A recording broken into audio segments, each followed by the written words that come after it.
Saxon Algebra 1/2, Lesson 86. The topic is Algebraic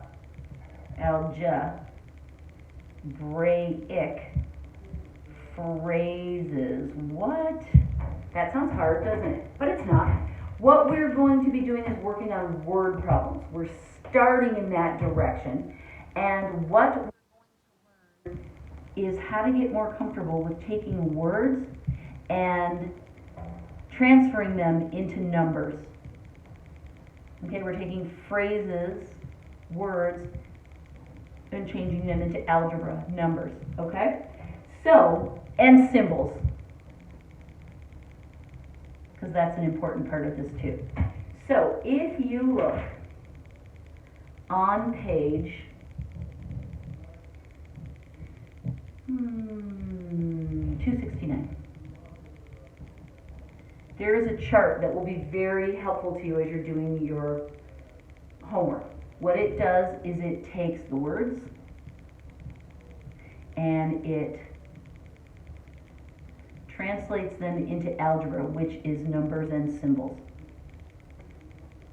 Okay, I'll do some of them, but they're all on page 2. The sum of a number and 7.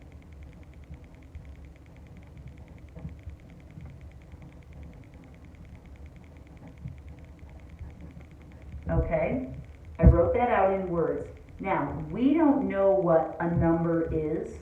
That's the mystery in this. So we're always going to let that be abbreviated as n.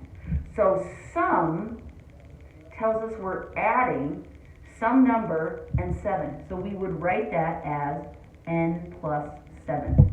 That's an algebraic phrase of numbers and symbols that means the very same thing. Let's do another one.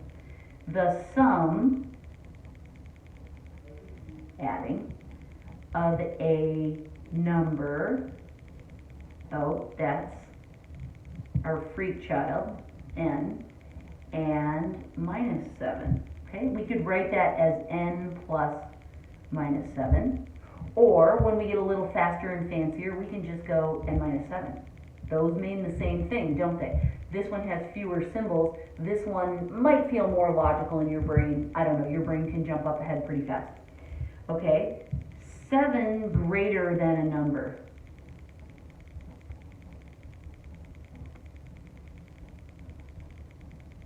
Well, that is a fancy way of saying n plus 7. Okay? A number increased by 7.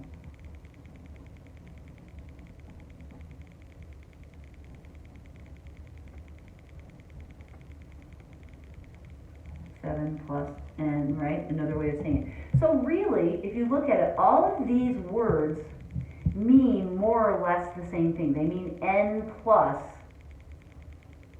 7, or in this case, a minus 7. Okay? So we can use a lot of different words to create the same algebra, and that's one thing that can be confusing about this, is that, the words get to be too much. You know how I feel about words and numbers.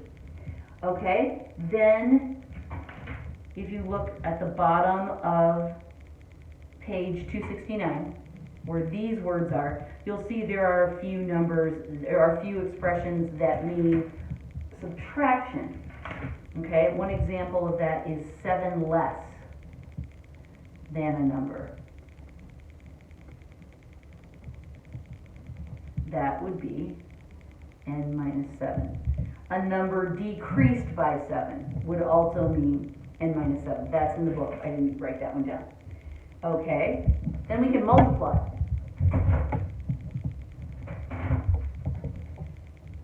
The product. Oh, there's your clue. That means multiply. The product of a number,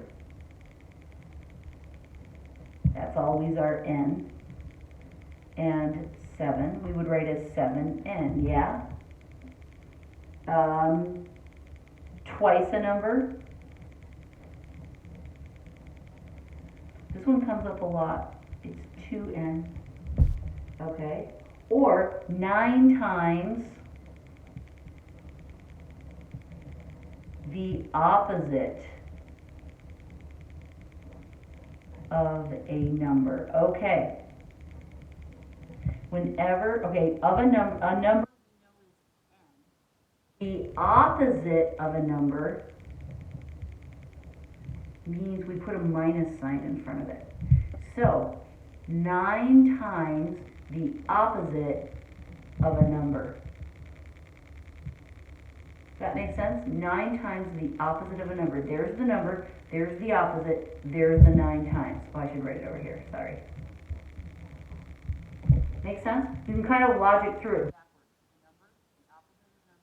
9 times. Okay? And then, this is where it'll really start to blow your mind, and I'm on page 270 at this point, if you're following along, or you should just know. We can combine operations. That's where it gets really confusing. Let me just show you in the book, so I don't have to write all this out and just bore you to tears. This is what I'm talking about down here. The sum of a number and 9, okay? The sum of twice a number, I'm skipping to harder ones. The sum of twice a number and minus 3. Okay, sum means add. Twice a number means multiply. So first we multiply, and then we add it to negative 3. The product of 5 times a number and 6. So product means we multiply, but we also multiply here.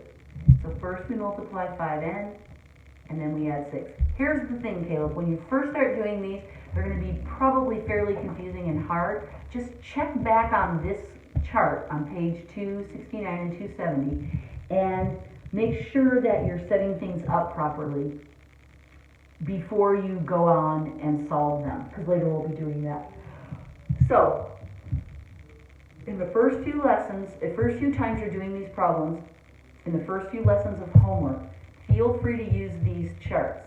If you're 2 or 3 lessons in and you're still having to flip back to these charts all the time, then maybe we need to work on memorizing a little harder or helping you understand the logic, but I don't think that'll be a problem. I think that you can keep the training wheels on for a few minutes and a few lessons, not a few minutes, a few lessons, and then you'll be fine. For the practice, all we have to do is write the phrase, the sum of a number and minus 4, a number reduced by 4. You can read them for yourself, you don't need me to read them. So then you'll just be writing the expression that matches to that. All right, we'll be working on this for a long time too. Like the graphing, this will be going for a long time, so don't worry if it's not easy the very first minute. You'll have lots of time to get used to it. Okay, thanks, Caleb.